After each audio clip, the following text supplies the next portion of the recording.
दोस्तों, मैं हूं राज शिवम और आप देख रहे हैं राज शिवम स्टडी पॉइंट चैनल। स्वागत है आप सभी लोगों का मेरे आज के इस वीडियो में। तो आज एक बार फिर से हम उपस्थित हैं आप लोगों के सामने 13 नवंबर 2021 ये जो यूपीएससी का एग्ज़ाम होने वाला है, जिसको कि आपने भी पहले थंबनेल देख करके पता लगा लिया होगा। उसमें मैं मूल विधि, संविधान, सामान्य ज्ञान से रिलेटेड क्वेश्चन के बारे में आज डिस्कस करने वाले हैं। तो इसके 50 क्वेश्चंस हम देखेंगे। तो चलिए ज़्यादा देरी न करते हुए इस वीडियो को शुरू करते हैं, वरना वीडियो लंबी हो जाएगी।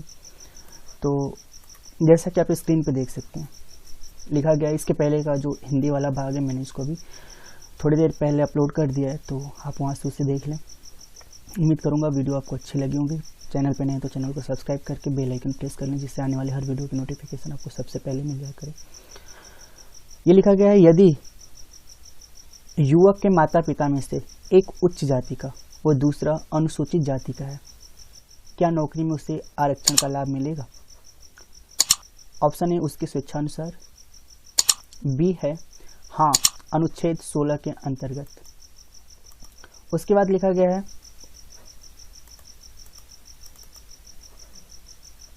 उसकी आर्थिक कमजोरी के आधार पर, और डी है उसकी शैक्षणिक योग्यता पर। तो इसका जो सही वाला जवाब होगा वो होगा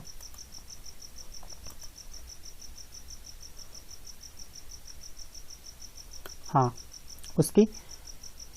उसको मिलेगा अनुच्छेद 16 के अंतर्गत। ठीक है, उम्मीद करता हूँ समझ में आया होगा ये क्वेश्चन। अगले क्वेश्चन की तरफ बढ़ा जाए। अगला क्वेश्चन जो है 52वां क्वेश्चन है। धीरे धीरे इसको इधर आते हैं भाई। लिखा गया है कि महिलाओं का घरेलू हिंसा से संरक्षण अधिनियम किस सन में पारित किया गया? 4 ऑप्शन है। ऑप्शन ए 1999, बी 2003, सी 2001 और डी 2005 में। तो इसका सही जवाब डी वाला होगा। ठीक है, 2005 में ये पारित किया गया। उसके बाद ये हमारे पास क्वेश्चन है 53वां क्वेश्चन है, यदि एक उच्च जाति का व्यक्ति एक अनुसूचित जाति के व्यक्ति, यानी एक उच्च जाति का व्यक्ति एक अनुसूचित जाति के व्यक्ति के पुत्र के विवाह में उसकी बारात अपने घर के सामने से निकालने पर बाधा डालता है, ठीक है, उसका यह कार्य अपराध की किस श्रेणी में आता है? ऑप्शन ए न्यूसेंस, बी लोक शांति भंग करना, सी है अनुसूचित जाति एवं अनुसूचित जनजाति अत्याचार निवारण अधिनियम के अंतर्गत। उसके बाद लोक स्वास्थ्य सुविधा और शिष्टता के विरुद्ध अपराध। तो इसका जो सही वाला जवाब होगा वो होगा ऑप्शन सी। इसका ऑप्शन सी वाला सही आंसर है। ठीक है, आगे बढ़ा जाए। अगला क्वेश्चन है, घरेलू हिंसा के बचाव के लिए स्त्री संरक्षण अधिनियम कब बनाया गया? ठीक है, तो ये आपको अभी इसके पहले आपने देखा जो 52 वाला क्वेश्चन वही है 2005 में। ये दोबारा इस क्वेश्चन को पूछ दिया है, लेकिन दोबारा नहीं, ये क्वेश्चन को थोड़ा सा घुमा करके पूछा है। ठीक है ना। अगला क्वेश्चन है, निम्नलिखित में से अनुसूचित जाति एवं जनजाति अत्याचार निवारण अधिनियम के अंतर्गत अपराध की विवेचना हेतु विवेचक की नियुक्ति किसके आदेशानुसार की जाएगी? ठीक, पुलिस अधीक्षक, पुलिस महानिदेशक, ठीक है, राज्य सरकार। अत्याचार निवारण अधिनियम के अंतर्गत अपराध की विवेचना हेतु विवेचक की नियुक्ति, उपरोक्त में से कोई नहीं इसका जवाब होगा। ठीक है, डी वाला। अपराध प्रक्रिया संहिता की धारा 144 का क्या प्रावधान है? ठीक है, तो 144 का प्रावधान है कि मानव जीवन के स्वास्थ्य का खतरा दूर करना, ये सही है। किसी व्यक्ति को बाधा या क्षति से राहत, ये भी सही है। किसी व्यक्ति को बाधा या बलवे या दंगे का निवारण, ये भी सही है। ये इसमें का डी वाला ऑप्शन सही होगा, यानी कि डी वाला इसका उपरोक्त सभी जितने बातें लिखी गई हैं वो सभी सही हैं इसमें। ठीक है ना, तो इसका डी वाला ऑप्शन सही होगा। अगला क्वेश्चन है, घरेलू हिंसा से स्त्री का संरक्षण अधिनियम 2005 में कुल कितने अध्याय और धाराएं हैं? तो कुल 5 अध्याय और 37 धाराएं हैं। ऑप्शन ए वाला ये ये सही है, ठीक है ना। अगला क्वेश्चन है, किशोर न्याय बालकों के देखरेख एवं संरक्षण अधिनियम 2000 के अंतर्गत किशोर की जमानत के बारे में प्रावधान किस धारा में दिया गया है? जिसका धारा 12 है, ठीक है ना, ये वाला। अनुसूचित जाति और अनुसूचित जनजाति अत्याचार निवारण अधिनियम 1989 की धारा 4 के अंतर्गत वर्णित विषय है। यानी आप देख रहे हैं धारा से क्वेश्चन उठाए जा रहे हैं अच्छे खासे, ठीक है ना। 59वां क्वेश्चन है, चार ऑप्शन है। ऑप्शन ए है परिभाषाएं, बी है अत्याचार के लिए दंड, सी है कर्तव्यों की उपेक्षा के लिए, ये सही है सी वाला ऑप्शन, ठीक है ना, ये इसका वर्णित विषय है। 60वां क्वेश्चन, मोटरयान चलाने के संबंध में आयु सीमा का निर्धारण मोटर वाहन अधिनियम 1988 की किस धारा में दिया गया? ये 4 में दिया गया है। 1989, हाँ, धारा 4 में ये भी, इसका भी वर्णन किया गया है। मोटरयान चलाने के संबंध में आयु सीमा का निर्धारण, ठीक है ना। जैसे इसमें पूछा गया है ना कि अनुसूचित जाति अत्याचार, एक और होगा इसमें, हाँ, ये इसमें यही लिखा गया कि 18 वर्ष से कम वाले जो होते हैं आयु सीमा का निर्धारण, ये धारा 4 में इसके बारे में भी वर्णन किया गया है, ठीक है। अभी उसके बाद 61वां क्वेश्चन है, सूचनाएं, रिपोर्ट और विवरणियां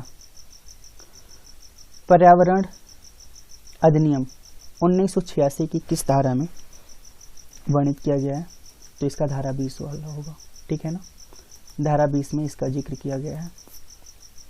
डी वाला ऑप्शन इसका सही है। अगले क्वेश्चन में बढ़ते हैं। उसके बाद 61वां क्वेश्चन हो गया है 62 क्वेश्चन, ठीक है, 63, 64, 62 ये आ गया। इसमें लिखा गया है कि वन्य जीव संरक्षण अधिनियम 1972 देश में कब लागू हुआ? तो ये 1972 9 सितंबर को लागू किया गया था। राज्य मानवाधिकार आयोग के गठन का प्रावधान मानवाधिकार संरक्षण अधिनियम 1993, थोड़ा सा और इधर किया जाए इसको, ठीक है। राज्य मानवाधिकार आयोग के गठन का प्रावधान मानवाधिकार संरक्षण अधिनियम 1993 की किस धारा में वर्णित है? तो ये धारा 21 में वर्णित है, ठीक है ना। 64वें क्वेश्चन की तरफ बढ़े। 64वां क्वेश्चन लिखा गया है, वन्य जीव संरक्षण अधिनियम 1972 लागू नहीं है, ये जम्मू कश्मीर में, ठीक है। वन्य जीव संरक्षण अधिनियम 1972 जम्मू कश्मीर में लागू नहीं, ये अब पता नहीं लागू किया कर दिया गया है कि नहीं, लेकिन ये अभी लागू नहीं था ये इस क्वेश्चन के अनुसार, ठीक है। किसी कंप्यूटर स्रोत दस्तावेज के साथ हस्तक्षेप करने पर सूचना प्रौद्योगिकी अधिनियम 2000 की धारा 65 में कितने वर्ष के कारावास का प्रावधान वर्णित है? ठीक है ना। इसका जो सही जवाब होगा वो है 3 वर्ष का। 66वां क्वेश्चन है, भारतीय दंड संहिता में सामान्य आशय की कौन सी धारा में परिभाषित, आशय को कौन सी धारा में परिभाषित किया गया है? तो इसका जो सही जवाब होगा वो होगा धारा 34 में। निम्नलिखित में से कौन सा अपराध का आवश्यक तत्व नहीं है? ठीक है, आपराधिक आशय, मानव या मनुष्य जाति या हेतु, प्रयत्न और कृत्य। ठीक है, तो प्रयत्न और कृत्य इसमें का जो मानव या मनुष्य जाति कौन सा अपराध का आवश्यक तत्व नहीं है? ठीक है, तो 67वां का जो जवाब होगा वो हेतु, अपराध का आवश्यक तत्व नहीं है। 68वां क्वेश्चन, भारतीय दंड संहिता की कौन सी धारा के अंतर्गत विधि विरुद्ध जमाव को परिभाषित किया गया है? ऑप्शन ए 34, बी 141, ये सही है। ठीक है, सी डी को छोड़िए। राज्य सूचना आयोग का गठन सूचना का अधिकार अधिनियम 2005 की किस धारा के अंतर्गत किया जाता है? धारा 14, धारा 15, 16 और 18। तो इसका जो सही जवाब होगा वो होगा 15। राज्य सूचना आयोग का गठन सूचना का अधिकार अधिनियम 2005 की किस धारा के अंतर्गत वर्णित है? किस धारा के अंतर्गत किया जाता है? तो वो धारा 15 में किया जाता है। राष्ट्रीय सुरक्षा अधिनियम 1980 की किस धारा में सलाहकार परिषद के गठन का प्रावधान है? तो इसका जो सही जवाब होगा वो यही पहला वाला होगा, धारा 9 में है।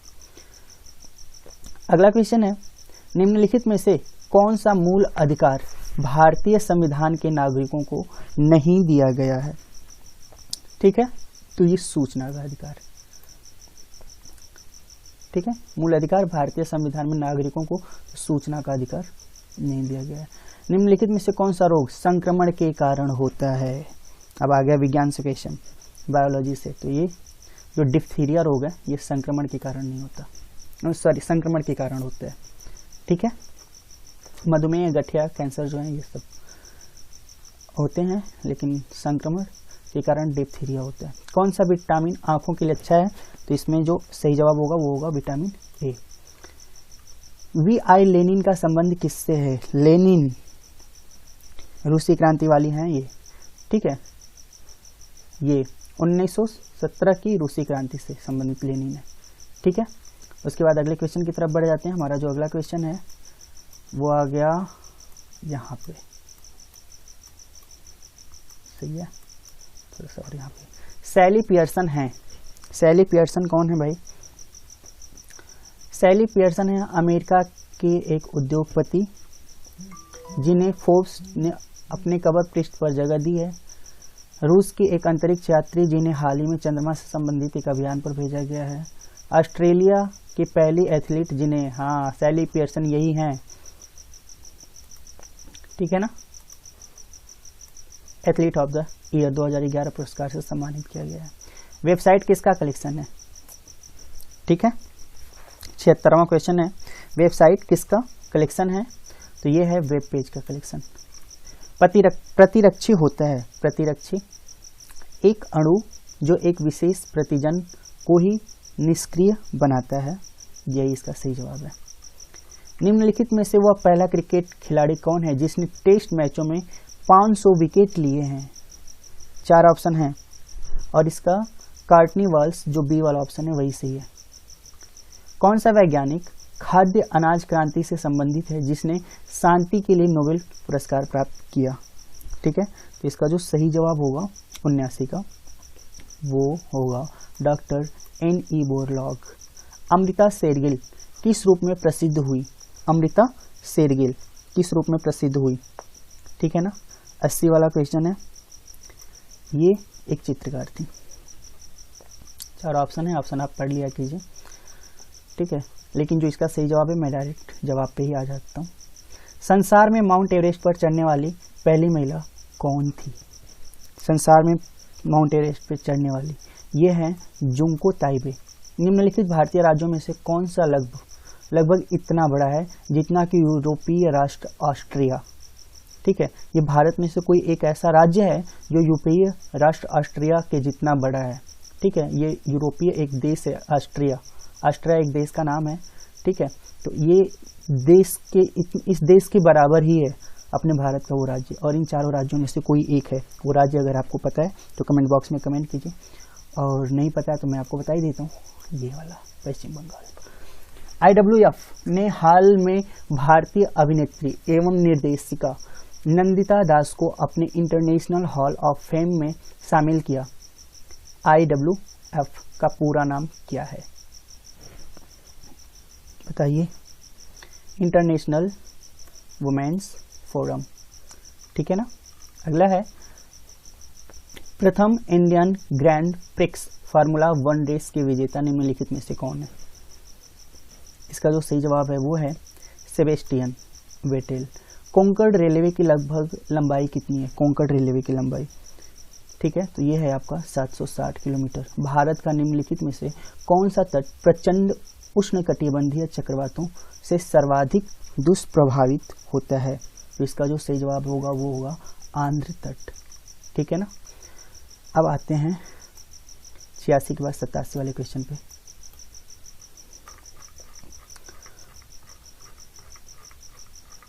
क्वेश्चन 14 क्वेश्चन और बचे हुए हैं। 87 वाला क्वेश्चन है भारतीय अर्थव्यवस्था के किस क्षेत्र में सर्वोच्च उत्पादकता है? ठीक है ना, तो ये है इसमें परिवहन और संचार वाणिज्य में। ठीक है ना। इसमें सबसे ज़्यादा उत्पादक होता है भारत की अर्थव्यवस्था का। परखनली शिशु के संबंध में तथ्य क्या है, ठीक है ना। तो परखनली शिशु में जो अंडे का निषेचन होता है वो माँ के गर्भ से बाहर होता है। हाँ, ये देखिए डी वाला ऑप्शन होता है, माँ के शरीर से बाहर किया जाता है। ये वाला ऑप्शन सही होगा, ठीक है, डी वाला। प्रकाश का वेग सबसे पहले किसने मापा था, बताइए। प्रकाश का वेग सबसे पहले किसने मापा था? सबसे पहले मैं बता देता हूँ, इसको इन्होंने मापा था, रोमर ने, ठीक है। कांसा निम्नलिखित में से किसकी मिश्र धातु है? कांसा, ये तांबा और टिन जैसा है। हाँ, ये वाला सी वाला, ठीक है ना, तांबा और टिन की मिश्र धातु है ये। क्वेश्चन अच्छा था, ये वाला आसान था मेरे लिए। ऐसे तो सारे क्वेश्चन आसान है, लेकिन अच्छा लगा और क्या। हाल ही में किस बिल में संशोधन को वित्त मंत्रालय द्वारा मंजूरी दी गई है? ये क्वेश्चन आ सकता है, ये करंट अफेयर से रिलेटेड क्वेश्चन है, ठीक है। ये खाद्य सुरक्षा बिल, ऑप्शन ए वाला जो है वही सही है। निम्नलिखित में से कौन सा तना अपरिवर्तित भूमिगत तना है? अपरिवर्तित भूमिगत तना कौन सा है? तो ये है आलू। राष्ट्रपति की सेवानिवृत्ति आयु क्या है? इसका जो 93 का इनके सेवानिवृत्ति की कोई आयु नहीं होती है, कोई सीमा नहीं है। देखिए, निम्नलिखित में वह धातु कौन सी है जिसकी ऑक्साइड परत बनने के कारण संक्षारण नहीं होता है? तो वो है एल्यूमिनियम। भारत के उच्चतम न्यायालय को प्राप्त है मूल अधिकार क्षेत्र, ठीक है, सॉरी, परामर्शदायी अधिकार क्षेत्र, अपीलीय और परामर्शदायी अधिकार क्षेत्र, मूल अपीलीय और परामर्शदायी अधिकार क्षेत्र। ये डी वाला इसका सही होगा, ये सभी हैं इसमें इंक्लूड। निम्नलिखित में से वह मसाला पदार्थ कौन सा है जो जड़ों से प्राप्त होता है? ठीक है, तो लौंग, दालचीनी, लौंग एक फूल है, दालचीनी एक मसाला का तना है, और ये मसाले का ये छाल होती है दालचीनी। इसमें हल्दी जो है वो जड़ में पाई जाती है। रेड इंडियन निम्नलिखित में से किस क्षेत्र के हैं? ठीक है, रेड इंडियन, तो ये जो है ये उत्तरी अमेरिका के हैं। स्वेज नहर किस किस को जोड़ती है? तो ये भूमध्य सागर और लाल सागर को जोड़ती है। कुतुब मीनार को जैसे हम आज उसे देखते हैं उसका पुनर्निर्माण किया गया था, ठीक है ना। कुतुब मीनार को का पुनर्निर्माण किसने कराया? तो फिरोज तुगलक द्वारा। हाँ, ये वाला। अंतिम क्वेश्चन है, इब्न बतूता किसके शासनकाल में भारत आया था? इब्न बतूता, तो ये मोहम्मद बिन तुगलक के टाइम में आया था। तो ये इतिहास के 2 क्वेश्चन थे। तो इस तरीके से आज का ये वीडियो होता है यहीं पे समाप्त। वीडियो कैसी लगी इसको कमेंट बॉक्स में ज़रूर कमेंट करें, और चैनल पे नए हैं तो चैनल को सब्सक्राइब करके बेल आइकन प्रेस करें, जिससे आने वाले हर वीडियो की नोटिफिकेशन आपको सबसे पहले मिल जाया करे। Thank you, enjoy yourself. इसके बाद हमारी अगले आने वाली वीडियो हो सकता है हिंदी का रहे, और उसके बाद से फिर मैं धीरे धीरे करके रीजनिंग के भी क्वेश्चंस लाता रहूँगा।